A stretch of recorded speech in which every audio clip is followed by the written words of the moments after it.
불과 며칠 만에 1,450만 원이 증발했습니다. 금 1억 들고 계셨던 분, 어제 잔고 확인해 보셨습니까? 8,550만 원입니다. 하루입니다. 하루 만에 14.5%가 사라졌습니다. 퇴직금 5천만 원으로 금 사신 분, 725만 원이 공중으로 날아갔습니다. 그런데 이 폭락이 일어난 바로 그날, 워싱턴에서 딱 하나의 발표가 있었습니다. 트럼프가 차기 연준 의장을 지명한 겁니다. 이름 석자 케빈 워시. 이 남자 이름이 나오자마자 금값이 곤두박질 쳤습니다. 이름 석재 수백억 달러가 증발한 겁니다. 우연이겠습니까? 아닙니다.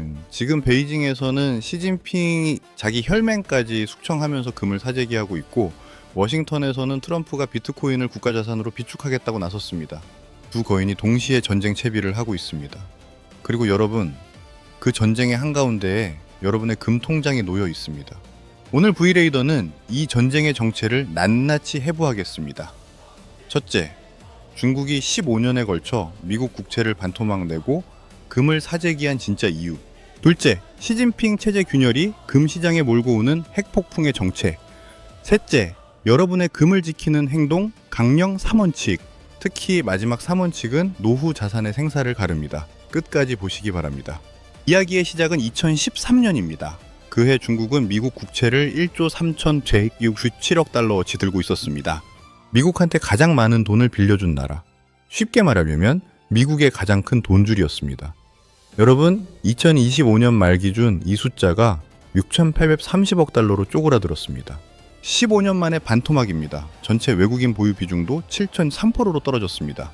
24년 만에 최저입니다. 중국이 미국에 빌려줬던 돈을 조용히 집요하게 15년에 걸쳐 빼낸 겁니다. 왜 그랬겠습니까? 답은 2022년에 있습니다. 러시아가 우크라이나를 침공했을 때 미국이 뭘 했습니까? 러시아의 외환 보유고를 동결해 버렸습니다. 수천억 달러를 버튼 하나로 얼려버렸습니다. 러시아가 수십 년간 모아놓은 돈을 미국이 리모컨 누르듯 꽁꽁 묶어버린 겁니다. 시진핑이 이걸 지켜보고 있었습니다.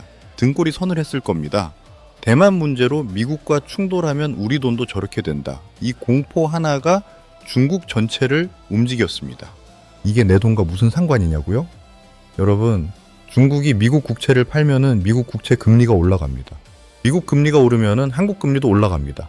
한국 금리가 오르면은 여러분의 전세자금 대출, 주택담보대출 이자가 올라갑니다. 관리비도 오르고 카드 할부 이자도 부담됩니다. 남의 나라 이야기가 절대 아닙니다. 소름 돋는 반전은 여기서 시작됩니다. 중국이 미국 국채를 판 돈으로 뭘 샀겠습니까?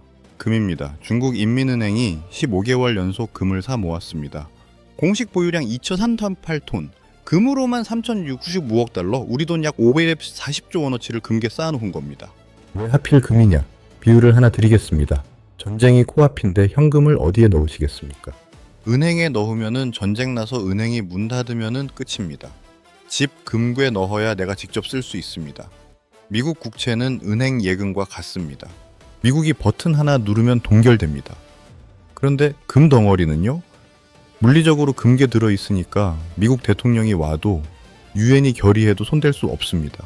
금고문 앞에 군인 세워놓으면 그만입니다. 시진핑은 미국이 절대 무기화할 수 없는 유일한 자산, 금으로 요새를 쌓고 있는 겁니다.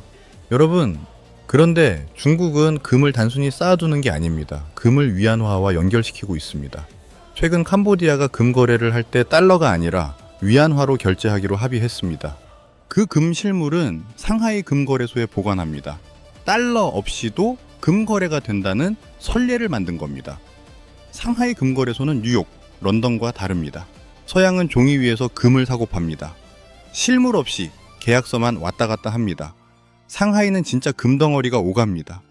미국 시스템 못 믿겠다. 진짜 금을 만져보고 싶다. 이런 나라들이 상하이로 줄을 서고 있습니다. 중국 정부만 미친 게 아닙니다. 중국 국민도 금에 미쳐 있습니다. 부동산은 폭락, 주식은 거덜, 남은 건 금뿐입니다. MZ세대가 1g짜리 금 알갱이를 유리병에 담아서 모읍니다. 중국 금 ETF 운용자산이 사상 최고치 3,030억 위안을 찍었습니다. 정부와 국민이 동시에 금으로 달려든 겁니다. 미국 재무장관 스콧 베선트가 뭐라 했는지 아십니까? 중국 내 금 거래 상황이 통제 불능에 빠졌다. 재무장관 입에서 통제 불능이라는 단어가 나온 겁니다. 여러분, 이렇게 해서 금값이 온수당 5,500달러라는 역대 최고가를 찍은 겁니다. 진짜 지옥은 지금부터입니다. 2026년 1월 말 충격적인 뉴스가 터졌습니다. 시진핑의 최측근 중에 최측근 장유샤 장군이 숙청됐습니다. 이 사람이 누굽니까? 시진핑 아버지 때부터 대를 이어온 혈맹입니다. 중앙군사위원회 부주석 중국 군부의 2인자입니다. 심각한 기율 위반으로 잘렸습니다.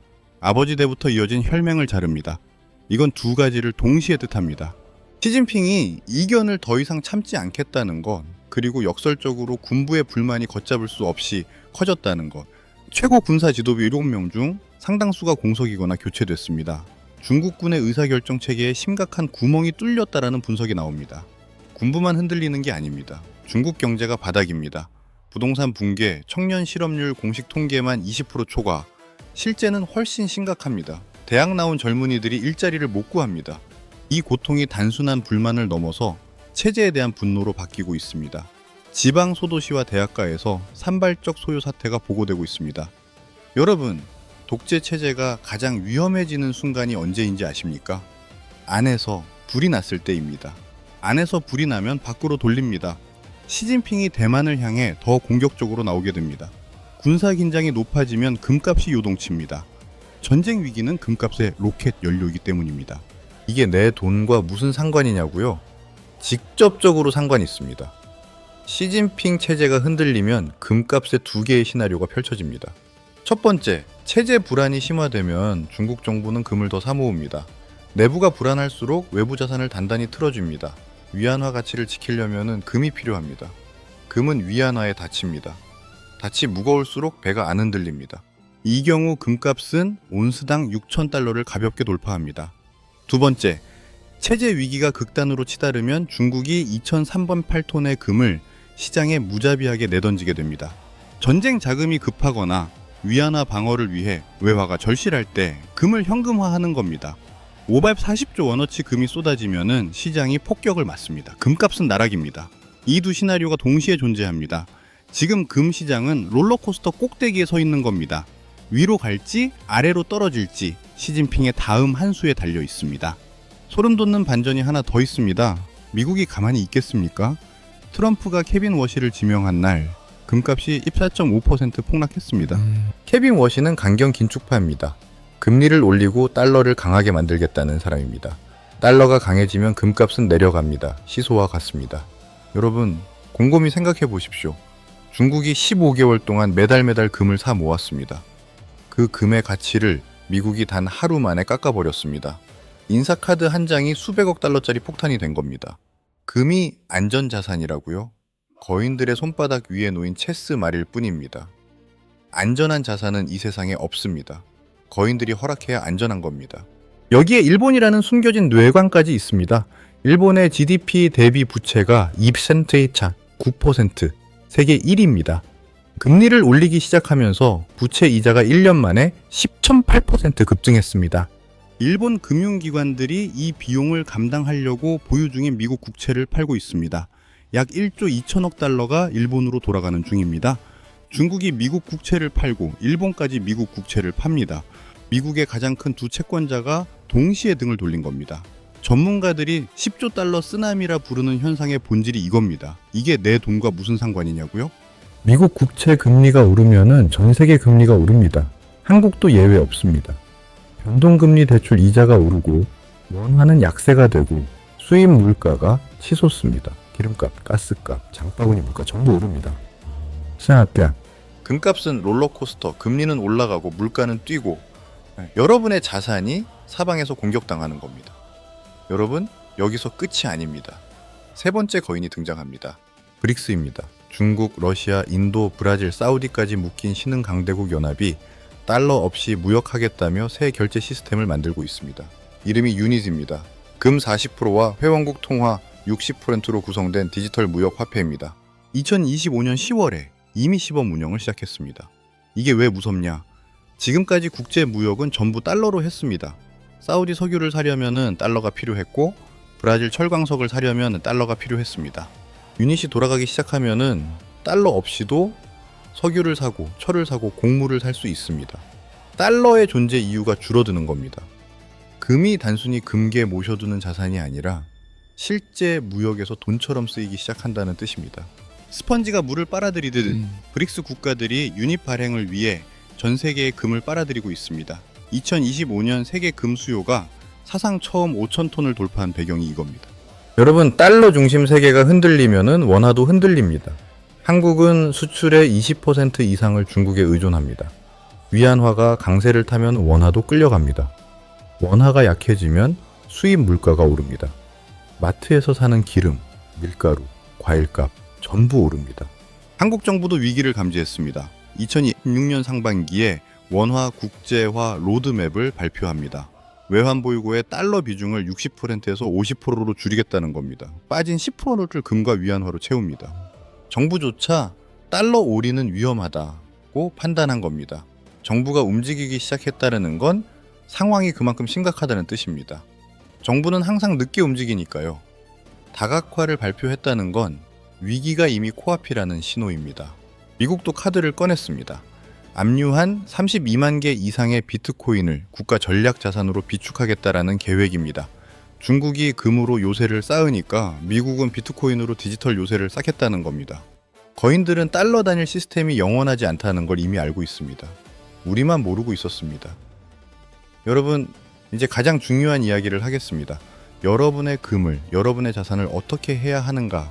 개미들이 금 5,500달러 찍었으니 더 가겠지 하고 추격 매수할 때 거인들은 체제를 바꾸고 있습니다. 연준 의장을 갈아치우고 결제 시스템을 새로 만들고 수천 톤의 금을 국가 금괴에 채우고 있습니다. 개미들이 평단가를 논할 때 거인들은 체제를 바꿉니다. 이 판에서 같은 방식으로 싸워 이길 수 있겠습니까? 오늘 여러분께 생존을 위한 행동 강령 3원칙을 드리겠습니다. 하나, 고점 추격 매수를 절대 하지 마십시오. 금값 5,500달러에 올라탄 분들 이미 하루 만에 14.5% 손실을 보셨습니다. 케빈 워시의 금리 인상이 본격화되면 금값은 추가로 흔들립니다. 뜨거운 프라이팬 위에 팝콘처럼 사방으로 튀는 시장에서 흥분에 휩쓸려 뛰어들면 화상 입습니다. 칼이 떨어지고 있을 때 맨손으로 잡지 마십시오. 둘, 섣부른 물타기를 멈추고 철저히 관망하십시오. 가격이 빠진다고 이때다 하고 남은 퇴직금 털어넣는 분들 계십니다. 그거 떨어지는 칼날을 맨손으로 잡는 겁니다. 시장에 피가 낭자할 때는 아무것도 안 하고 지켜보는 것. 관망이야말로 지금 할 수 있는 가장 훌륭하고 공격적인 투자 전략입니다. 팝콘이 사방으로 튀어오를 때는 그저 뚜껑을 덮고 기다려야 합니다. 셋, 자산 구성을 반드시 다각화하십시오. 케빈 워시 이름 석재 하루 만에 14.5%가 날아가는 자산에 전 재산을 넣으면 안 됩니다. 금 50%, 현금 30%, 나머지 20%는 단기 국채든 달러 자산이든 분산하십시오. 바구니 하나에 달걀 전부 담지 마십시오. 엎어지면 전부 깨집니다. 금 바구니, 현금 바구니, 달러 바구니 3개를 나눠 드십시오. 특히 현금을 강조합니다. 현금은 지금 시대 최고의 무기입니다. 총알입니다. 금값이 진짜 바닥을 찍었을 때 현금이 있어야 줍습니다. 현금 없이 금만 들고 있으면 바닥에서 추가 매수를 못합니다. 오히려 공포에 질려서 바닥에서 팔게 됩니다. 그 금을 누가 줍겠습니까? 현금 들고 기다리던 거인들이 줍습니다. 여러분 기억하십시오. 지금은 거인들이 체스말을 움직이는 시간입니다. 개미가 할 일은 판이 정리될 때까지 살아남는 겁니다. 살아남아야 수확합니다. 여러분, 시장 변동 뒤에는 항상 누군가의 덫이 있습니다. 금값을 5,500달러까지 밀어 올려서 개미를 태운 다음 연준 의장 카드 한 장으로 하루 만에 14.5%를 뺏어간 겁니다. 금값이 떨어질 때 공포에 팔아치운 사람, 오를 때 흥분에 올라탄 사람, 이 사람들의 돈이 거인들의 금고로 들어갔습니다. 여러분은 그쪽이 되시면 안 됩니다. 하지만 기억하십시오. 2008년 금융위기 때 금값은 온스당 700달러까지 떨어졌습니다. 그 뒤에 어떻게 됐습니까? 1900달러까지 올랐습니다. 코로나 때 1500달러로 빠졌다가 2000달러를 넘겼습니다. 그리고 지금 5000달러대입니다. 장기적으로 금은 반드시 제자리를 찾아왔습니다. 다만 그 과정에서 흔들림을 버티지 못한 사람만 돈을 잃었습니다. 여러분, 지금 불안하신 거 압니다. 퇴직금으로 산 금이, 노후를 위해 모아둔 금이 하루 만에 줄어드는 걸 보면은 밤에 잠이 안 오십니다. 그 마음 충분히 이해합니다. 코로나 때도 이번엔 진짜 끝이다 했습니다. 끝이 아니었습니다. 시장은 늘 다시 일어났습니다. 다만 살아남은 사람만이 그 회복을 누렸습니다. 중국은 금으로 요새를 쌓고 미국은 달러와 비트코인으로 방역합니다. 이 전쟁이 끝날 때까지 흥분하지도 공포에 질리지도 마시고 차갑게 살아남으십시오. 오늘 영상이 도움이 되셨다면 구독과 좋아요, 금 때문에 잠 못 이루시는 분이 주변에 계시다면 이 영상을 꼭 공유해 주십시오. 거인들의 체스판에서 개미가 살아남는 그날까지 브이레이더가 함께하겠습니다.